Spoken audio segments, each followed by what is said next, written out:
Hello and welcome back to the FitPast60 channel, your resource for resilience building content and quality of life beyond the age of 60. Today we're going to be discussing the common core mistake that many adults over the age of 60 make. Have you ever been told that if your lower back hurts, then your core must be weak? Well, it sounds logical, but it's only part of the story. In fact, research over the past 2 decades has shown that lower back pain is rarely caused by just one weak muscle or one bad movement. Instead, it's influenced by a combination of strength, endurance, movement habits, physical activity, previous injuries, sleep, stress, and overall health. So if you've been doing endless sit-ups hoping that they'll fix your back, you may be focusing on the wrong thing. The biggest mistake that many adults over the age of 60 make isn't having a weak core. It's training the abdomen the wrong way. When most people think about their core or their abdominals, they think about the six-pack muscles, the rectus abdominis. Now those muscles are important, but they're only one part of a much bigger system. Your core also includes your deep abdominal muscles, your back muscles, your diaphragm, your pelvic floor, and your glutes. Together they help to stabilize your spine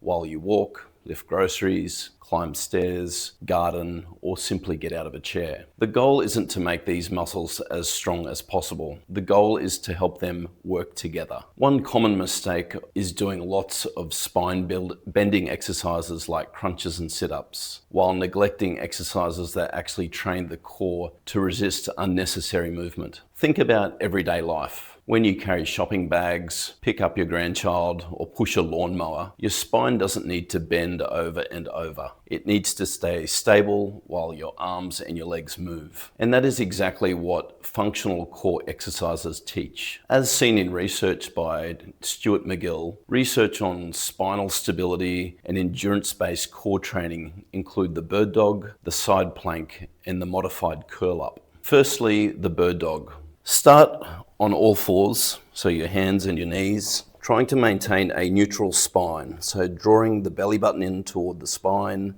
tucking the hips under.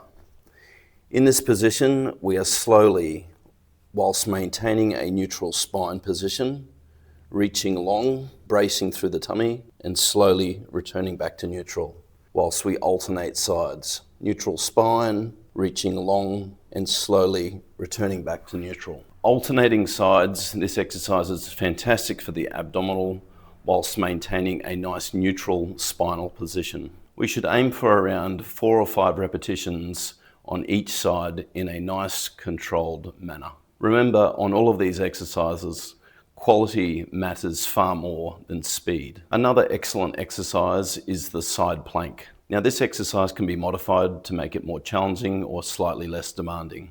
Whilst coming down onto the side, try firstly with your knees bent, drawing the belly button into that neutral spine position again, and drawing the hips up away from the floor and holding this position for 10 to 15 seconds.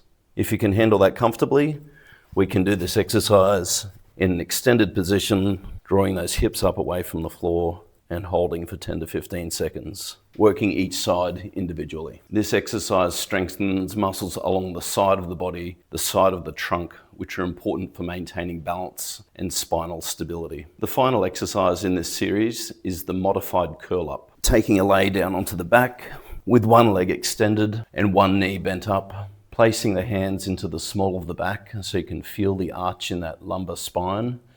The goal of this exercise is not to push your lower back into your hands, but trying to lift the elbows away from the floor, bracing through the abdomen, and slowly and gently curling the upper body up without applying pressure to the hands. Curling up, exhale, brace through the abdomen, and return. We can swap sides and try 5 or 6 repetitions on each side. And don't forget, one of the most underrated core exercises of all, walking. A brisk daily walk with naturally undulating environment also challenges your core, improves endurance, increases your circulation, and supports your overall spinal health. Research consistently shows that staying active is one of the best things that people can do with persistent and non-specific lower back pain. Cochrane reviews on exercise therapy for lower back pain show that exercise improves pain and function compared with minimal care. The Lancet series on low back pain in 2018 emphasizes that most lower back pain is multifactorial and best managed with exercise, education, and remaining active rather than rest. So here's another important point. Many people become afraid of movement after back pain starts. They worry that they'll be making things worse. But for most common cases of back pain, avoiding movement for long periods can actually delay recovery. Gradually returning to comfortable movement combined with strengthening and aerobic exercise tends to produce better long-term results than prolonged rest.